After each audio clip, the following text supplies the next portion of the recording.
সে আমাকে প্রশ্ন করছে আমার বাবার কি অপরাধ। আমি কি বলবো তাকে যে আমাকে এরকম করে কেন দেখা গেল? তার বাবা সমাজে একজন ভালো মানুষ হওয়ার পর যদি এরকম মানে একটা বাচ্চা দেখে, তার মেন্টাল প্রেশার কতটা পড়ে বুঝতে পারবেন।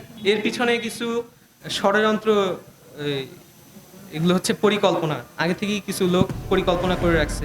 হার্ট অ্যাটাকে মারা যান শমসুদ্দিন, যার একাধিক প্রত্যক্ষ প্রমাণ রয়েছে। এমনকি প্রয়াতের কবরের উপরে লেখা রয়েছে এই কথা। কিন্তু 10 মাস পর এসে অদ্ভুতভাবে একটি মামলা দায়ের হয়। তারপর পুলিশ এসে ধরে নিয়ে যায় বেগম রোকেয়া বিশ্ববিদ্যালয়ের শিক্ষক মাহমুদুল হককে। বিষয়টি গত 2 দিন ধরেই বিভিন্ন মহলে প্রশ্নের জন্ম দিয়েছে।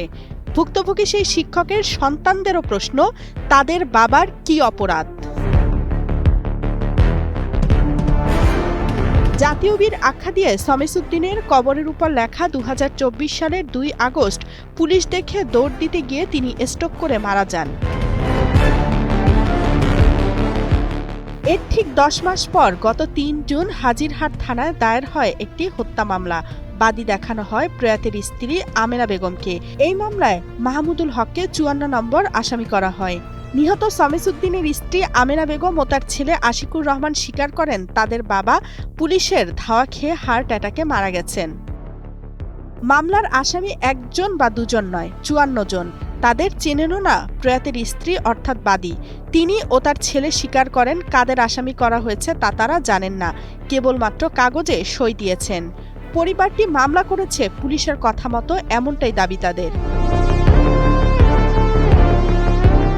19 জুন রংপুরের বেগম রোকেয়া বিশ্ববিদ্যালয়ের গণযোগাযোগ ও সাংবাদিক বিভাগের সহকারী অধ্যাপক মাহমুদুল হককে গ্রেফতার করে পুলিশ। পরে আদালতের মাধ্যমে তাকে কারাগারে পাঠানো হয়। 2 জুলাই মামলার তদন্ত প্রতিবেদন দাখিলের তারিখ ধার্য করেছেন। টানা 7মবারের মতো বেস্ট টিস্যু পেপার ব্র্যান্ড হিসেবে স্বীকৃতি পেয়েছে বসুন্ধরা টিস্যু। মাহমুদুল হকের গ্রেপ্তারের নিন্দা জানিয়ে শিক্ষক ও শিক্ষার্থীরা বলেন, একটি গোষ্ঠীর পরিকল্পনায় জুলাই অভ্যুত্থানের পর তার বিরুদ্ধে একের পর এক মামলা দেওয়া হয়েছে। তাদের পূর্ব পরিকল্পিত ছকে এই মাহমুদুল হককে গ্রেপ্তার করা হয়। বিশ্ববিদ্যালয়ের শিক্ষক হাজিরহাটে গিয়ে কখনো হত্যা করতে পারবে না।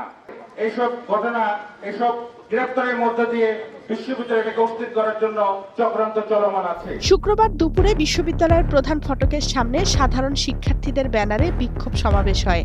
মাহমুদুল হকের স্ত্রী মাসুবা হাসান তাতে অংশ নিয়ে বলেন, তার স্বামীকে বারবার মামলা দিয়ে হেনস্থা করা হয়েছে। সেটা ক্ষেত্রে কি আমরা ধরেই নিব যে পুলিশের এই স্ট্যাটাস দেওয়ার প্রেক্ষিতে ইন্টেনশনালি কিছু গোষ্ঠী সংঘবদ্ধভাবে এই অন্যায়টা করলো উনার উপরে, যেটাতে তিনি কোনোভাবেই কোনো অবস্থাতেই দোষী নন। প্রথম কথা, এটা হত্যা মামলাও নয়। দ্বিতীয় কথা, তৃতীয় কথা, যখন আন্দোলন শুরু হয় তখন থেকে তিনি সবসময় আপনাদের খাতা কলমের সৈনিক। তার মানে তিনি সবসময় আন্দোলন করেন লেখালেখির মাধ্যমে।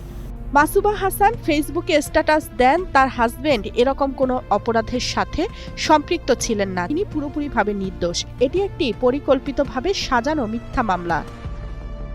সাংবাদিক ও কলামিস্ট আনিস আলমগীর বলেন, এ ঘটনার মাধ্যমে যে অন্ধকার চিত্রটি সামনে এসেছে তা শুধু ব্যক্তি বিশেষের হয়রানির গল্প নয়, এটি দেশের আইন, আদালত এবং জুলাই অভ্যুত্থানের চেতনাকে ক্ষুণ্ণ করার অশুভ প্রচেষ্টা।